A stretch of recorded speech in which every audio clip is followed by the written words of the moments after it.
So today we're talking about fetishes. How do I know if someone's really interested in me? Am I that person's fetish? How do I know if I'm somebody's fetish? Well, interestingly enough, the Roots did an article on this before, and they pointed out 5 top things to know if it's a red flag where you may in fact be somebody's fetish. Hey, you guys, thank you for joining us again. Don't forget to hit subscribe. Today's panelists again will include Dr. T and our special guest who's part of the BDSM community known as Goddess Aroya. Thanks for joining us. We will start with a recap from part 1. Welcome back to part 2. And if you haven't watched part 1, I highly recommend that you go back and watch that episode so that you have the context of what we're about to discuss. We're thankful for someone from the BDSM community to come and sit on this platform to share with us what that community is like so that we can dispel some of the myths and improve our knowledge and understanding. We are thankful for Goddess Aroya, which is her play name, for being so transparent to sharing her journey into the community, the reasoning, and what that community is like. We're thankful for her courage. And you may wonder, why do we have to be thankful for someone to share who they are by saying that they were courageous in doing so? And the truth is that we live in a society that's not very accepting of many subgroups, many minoritized groups of various types. And so it does take courage to come and disclose a lifestyle that is oftentimes shunned, ostracized, disgraced, or sometimes even demonized. She shared with us on the last episode the reason that led her to this journey. And as a part of that, she shared that she was in a state of loneliness and had just broken up with a recent partner. That shed 2 lights. One, that people oftentimes look for communities when they're in a state of loneliness. 2, we also lack communities that focus on healing. We will oftentimes look for communities to do so, whether it is our communities of girlfriends that some people will seek solace in. So we must ask ourselves, are we part of communities that are embracing, that are open to people who are very much different from us, who choose different lifestyles? As she shared on our recent episode, this community encompasses a variety of just individuals, including people who we consider to be, by societal standards, the most successful in our nation. We also learned that very commonly, people are more comfortable having sex than they are talking about it with their partners. And that is something we are here to change. One of the things that Goddess Aroya shared with us is the fact that having that conversation is a crucial part of a long-term relationship. And it's up to the individual to decide when that conversation must take place. But it should at some point take place. We are here to make these conversations easier, to speak with someone who has these conversations to help us understand our own boundaries and our own hesitation in being transparent. By being more transparent, you're more likely to hone in and find that partner that is actually right for you. That part of our inability to find partners that are better matched for us may be the fact that we are not comfortable with who we actually are as an individual. So whereas people in these communities are more comfortable with expressing their desires, many of us are hiding our true selves and are not being upfront with who we are. And that lack of transparency and lack of self-awareness has led us to seek partners that are not the right match for us. Another thing that was shared was the fact that her own individual evolution as a Black female has changed from being visually stimulated to desiring other types of stimulation when it comes to her sexual health. One of the things that brings up is the fact that in society today, very commonly, a lot of what we see on television even, or on streaming platforms, are what we would have previously considered to be soft porn. And that continuous stimulation can sometimes alter our own sexual health. The things we fantasize about, the things we start to fetishize about, and ultimately change what we desire as individuals.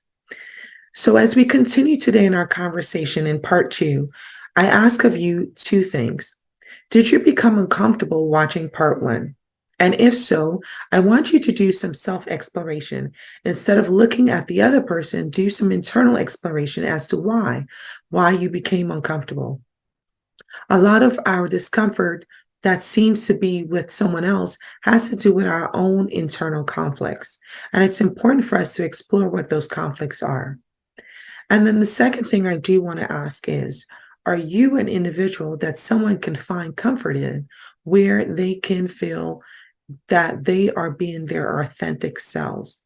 You see, oftentimes we hesitate in sharing who we are authentically because we ultimately fear rejection, which is ultimately saying that we fear not being loved. In this lifetime, we all seek to be loved. So explore whether or not you have boundaries in which you feel uncomfortable loving someone who may be quite different from who you are. And ultimately, we want to create an environment where everyone can feel that they're not only lovable, but loving to all mankind. So we ask of you, as you watch this part 2, to start to explore those thoughts, as the goal of this platform is to help us all evolve as individuals so that we could be more comfortable with all of our health, and that includes our sexual health and the evolution of our sexual health as we evolve as human beings. We thank you for watching, and don't forget to click subscribe. Is the goal of these types of communities to just act out the fetish or the fantasy, or is there some type of process where the person is then able to get to the point where you were mentioning, where now you feel like you have evolved through this process and now you can very openly and freely communicate your desires with either partner or whomever? Is that the goal and intention of these experiences? I feel like the majority of the time it is. And I can't speak for everyone because, like I said, I am fairly new. I'm just giving you what I have experienced and my my outside looking in view, my POV. But what I do see, and I've had several conversations and sessions with people where we talk. And it's like a lot of the thing it's a therapeutic situation, sometimes a subspace, and being in a place where you could be submissive and allow things to happen to you that take you into a space where you feel that moment of that climax, and you're not having sex, and you're still feeling that energetic climax. I feel like that, and that exchange, it's still a power exchange. It's still an exchange. So I feel it's therapeutic. It's therapeutic for a lot of people to be able to come into a space and really authentically be yourself, sexually, physically, mentally, because that's a very mental thing. Yeah, yeah. Yeah. Very much. It's our the mind is our largest sex organ. It is. So very much so. One of the challenges in the dating arena and in the dating environment is the fact that people don't actually disclose their fetishes, right? So Right. it is very possible that you may be someone's fetish as a Black woman or whatever minority group you're part of, for LGBT plus community as well. And you may potentially be entering into a relationship or a situationship without your consent, playing that particular role. So Yeah. how do I identify if someone who's dating me is dating me not because of who I am as a person and a genuine interest, but because as a Black woman, I am that person's fetish? I'm a really keep it so real with you and tell you, I could not tell you how not to get out of that situation, because not even if I'm even dating in the same race, I can't tell you if that person is a fetish or not. You know what I mean? Oh, Even in the same race, because when people know that you have a kinkier side and you're open with that, sometimes they will use that as a way to get in. You know what I'm saying? So it is kind of like a double-edged sword to just be out there with your kinks. But I can't really tell you how to distinguish between being a fetish. I think it's just an internal feeling, an you know? instinct. Mm-hmm. It's an instinct, and you can kind of tell off top if you mention that you have a kink and that person instantly grabs for your neck and they're like, oh yeah. And like, they're not asking you, so what do you like? It doesn't become a consenting conversation. It becomes what their idea of that is. Mm-hmm. And it's not, then that, I think we're having some issues right there. I think right there, because in this world, I've noticed it's very consenting and it is about a conversation. And if we could kind of bring that into the vanilla world where we're having those intimate conversations with our partners up front, I think we would really knock out a lot of issues. You know, I can't say it would take away everything, but moving forward in the relationship, if you could just be so transparent about what you want sexually, you know, like I always said, we had this podcast session and I said, what about if I was able to come into the relationship and be like, look, this is what I like. I like this. I like this. I like this. I like this. And I don't like this. And this can be negotiated. Like, when have you ever had a relationship where that you're able to do that? You don't get that. You get a relationship where you have sex with the person for the first time and they're going to give you their best 5 things that they know work for them. That's very true. And that might not be anything that you like. But because there's no conversation. There's no conversation. So at what point do you have that conversation though? Now, I'm having this conversation straight up, right up the top, right at the front. We're gonna no way. Date number 1? No, not date number 1. Because now, I'm recently out of a relationship, but it was a relationship that was from the past. So I was able to be transparent and talk to the person and tell them what it was about. Right. But prior to that person, I was dating someone and I waited like maybe a month. And then I was able to express, because I didn't want to establish a sexual relationship with that person right up front. You know what I mean? I wanted to kind of get to know who they were. And then I expressed, you know, these are the things that I'm into, you know, and is this something that you're into, you know, and I just want to be upfront because I don't want you to feel like, you know, I'm throwing something at you. And this is just really who I am. And I think moving forward, people are going to look at my podcast and be like, okay, hold up. Think, you know, they're going to know something. So I feel like it's really important for me to just kind of let it out now and let them make a decision, because I want to be transparent. You know, I think that's the only way I'm going to attract the type of people that I could really vibe with, you know? It's so interesting that you say. I love that you shared that at the point that you made the decision that you wanted to have a sexual relationship with that person is at the point where you decided to then have that dialogue, which I think is incredible. How prioritized should those types of dialogues be when it comes to the overarching relationship? Well, what I'm finding is maybe it depends on the person. Not maybe, it really does depend on the person, because sometimes I think if you're too early on sharing what your fetish is or what your sexual life is like, that person will key into that, and then that's what that relationship will become. You know? So I think if your fetish works for them, they're like, wait.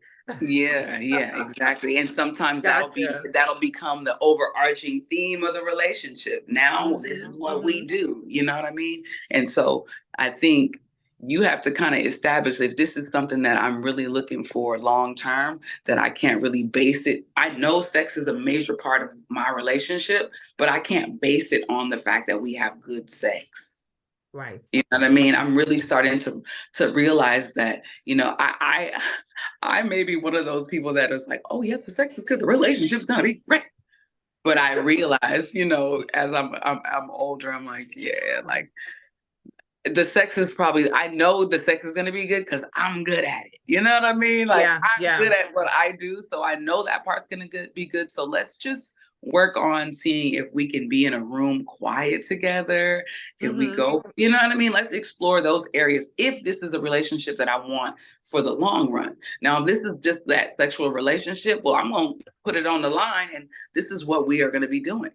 You know what I mean? If I'm sexually evolved enough to be like, you know what? All I want to do is have sex with you. This is my fetish. What is yours? We're both in this lifestyle. So this is what we do. And then we don't connect. But if Yeah. that can happen too. But Mm-hmm. if I really want a relationship with the person, I'm not gonna base it on the sex, the kinks, and all of that stuff. I'm not. Yeah. Yeah. It is a part of it though. Mm-hmm. Mm-hmm. You know, it And requires some good dialogue. needs to be reintroduced too. It can't just be like one thing, you know, because your kinks and your thing that changes over time. It That's a good changes point. over time. And so that Mhm. needs to be revisited once a year, once a month, whatever it is, if depending on how a sexual a being you are, I feel. That's a really good point because I don't think we place enough emphasis, first of all, on people just evolving in general in relationships. Yes. But in accordance with that, your sexual health will also evolve as well in a relationship. Uh, Yes. you mentioned that some of these changes happened as at the time of your Mm. perimenopausal transition. Do you think this sexonfidence, I'm going to call it, is tied to where you are as in terms of your transition? Or do you think that it was happenstance that these two transitions and events happened at the same time? For all the perimenopausal women out there, we want to know that does I sex confidence happen at perimenopause? Well, I know that like I think that my like sexual peak was like 44, 45, and I'm Mm-hmm. still my sexual craving is very, very high. You know what I mean? And which Mm-hmm. is a wonderful thing because I thought when I was in the menopause, I was gonna be like, oh, I don't want sex. And I'm like, Like a dried up prune. oh my God. My friend said if you don't use it, you lose it. And so yeah. But Yeah. I haven't used it in a while. So but anyway, you know, But you working on it. You working on it. no, but it really things are so different though. You know, Mm-hmm. like Oh things are yeah. different. My body doesn't respond to porn like that anymore. So I think, Mm-hmm. like, you know, I remember I used to be like, oh, I can watch some porn and, you know, get a little something, go to sleep, and I'll feel good. I can knock out. No, that doesn't work for me. That does not work. I It's can watch porn. different. It doesn't do anything for me anymore. You know, Yeah. Uh-huh. but I do being here and exploring sometimes. I leave here on a high laughing and I'm like, you know what? This is funny. Like it's just a funny thing that in this life as you get older that you still have those little funny moments and those feelings, but it's the reaction is different. The way that I Yeah. Yeah. respond is so different. My body is different and it Yeah, the is mind's different. I it agree with you. I is. think being also someone within that time frame, I do agree that the sort of visual stimulation is kind of changes into other aspects. I don't know what it is for everyone, but I definitely would say I've noticed like whereas you could see someone in the past or used to be able to see someone in the past, like, oh my God. Mm-hmm. All right. And now it's kind of like, what is this conversation like? Like, see, Right? does this work? Exactly. Someone who is considerate, compassionate, kindness, so many things, priorities, and things that are attractive and Yeah. things that are arousing definitely does evolve throughout life. I completely Yeah. agree with you. The question also I have, because some people are probably a little intrigued about the dominatrix world, the people who are the community, is this a paid community or is this a kind of like the equivalent of a nonprofit? I'm trying to find the right terms to describe the structure. So do you pay to be a part of this membership or this community, or do you just join this community and there is an unstated um not just consent but unstated rules and respect and ethics in the community? How do these communities Well, work? well, there's a difference. Well, there's pro dominatrix where you become a dominatrix and you partake in parties and play parties and stuff like that. And there is tributes that go to the dominatrix. Okay. Um, you don't pay to be in the community, but if you go to a play party, you're going to pay to get in the party, of course. If you're going to have an experience, you are going to pay for the experience. But, and I guess being a dominatrix, you do have to buy these outfits and all this stuff. So it is an investment and to be in it. But I don't, there's not like, here's your community card and you're now a part of the BDSM community. You know what I mean? It's like you Yeah. just explore it and you learn more about what you like and what it is for you, because there's so many different things that I mean, every day I'm learning something new and I'm like, what? That's a fact? Like, you know, Right. and but there are, like, you know, people do, there is a monetary exchange which makes this, which we had a talk on the podcast, makes this sex work. Even though there's no intercourse, it is still sex work. I gotcha. Yeah, Okay. I yeah, gotcha. it That is. explains why. Listen, I am taking notes. Are y'all taking notes out there? I'm taking notes. I'm learning so much today. So you had mentioned that you have a podcast. So what Mhm. exactly what can we expect on this podcast of yours? Because we are intrigued. Well, this year we just added a new host, and she is a pro dominatrix. She's been a pro dom for probably 8 to 12 years now. Oh, wow. And she has really good insight and stories. And then we have Odessa, or you met her, Yes. Sam. She was Sam is she so is fun.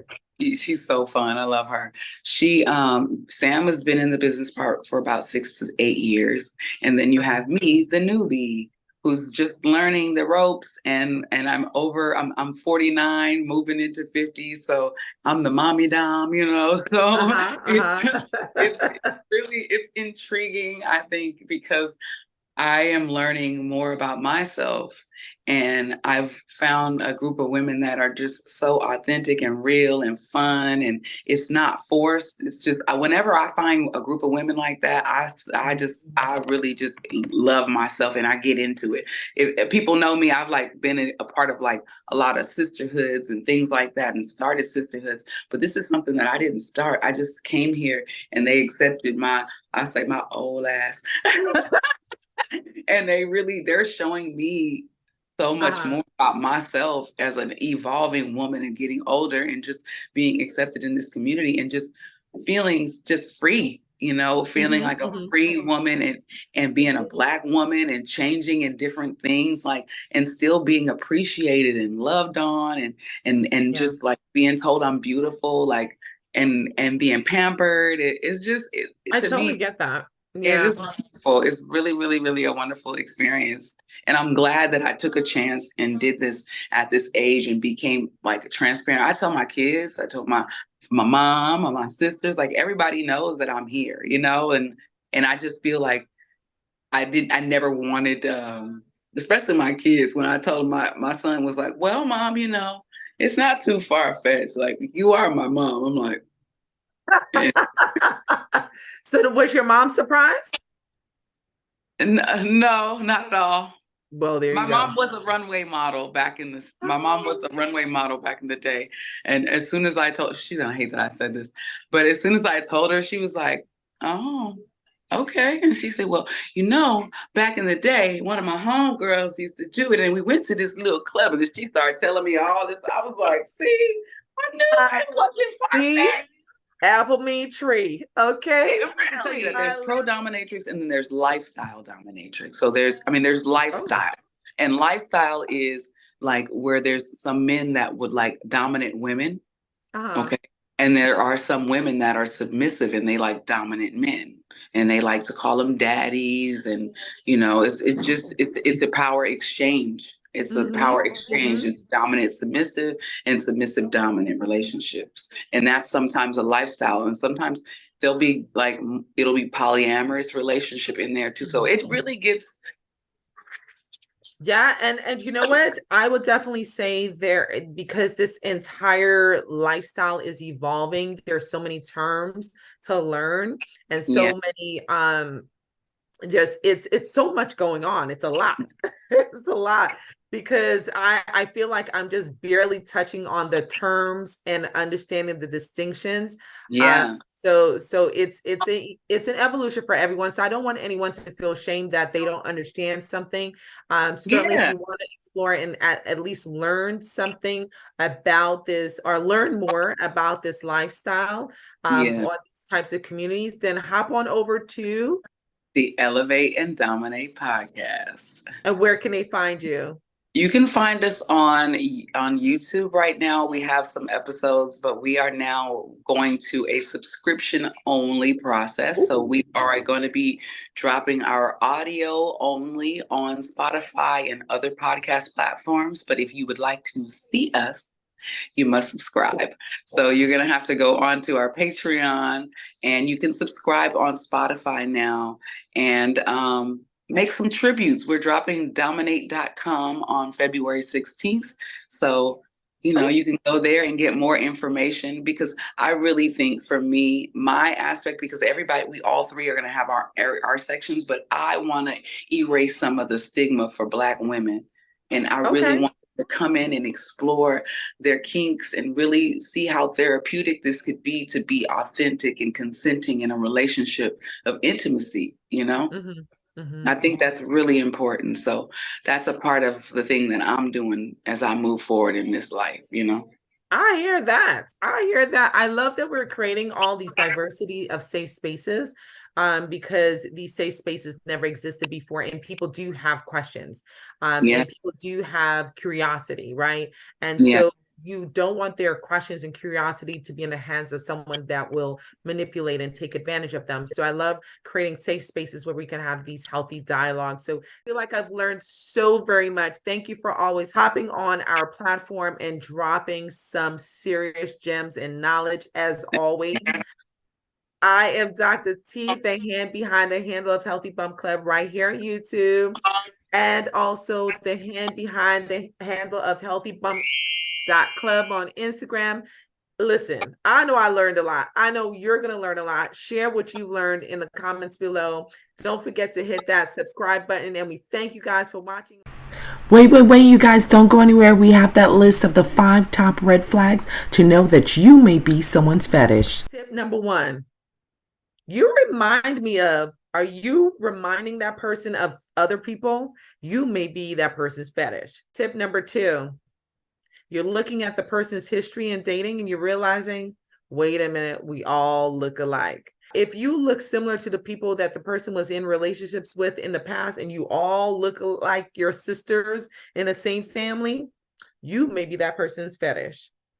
If that person's always down with the cause, I understand your strife, I feel you, they're like an ally on steroids, you may be that person's fetish. If they're constantly saying, this is the first time I've dated, fill in the blank, and you are that person's first time, you may be that person's fetish. That person is constantly trying to make sure you understand, that they understand your struggle, they feel your pain, they get your vibe, then you may be that person's fetish. So these are the top 5 ways that you can distinguish whether or not they're red flags, and you may in fact be that person's fetish according to the roots. Now, let me ask you the question. Did you check off any boxes? If so, it may be time to have a conversation. Okay. Be somebody's Valentine. Don't be somebody's fetish without your consent. Well, that was fun. Did we get it right? Thanks for watching. We see you guys next episode.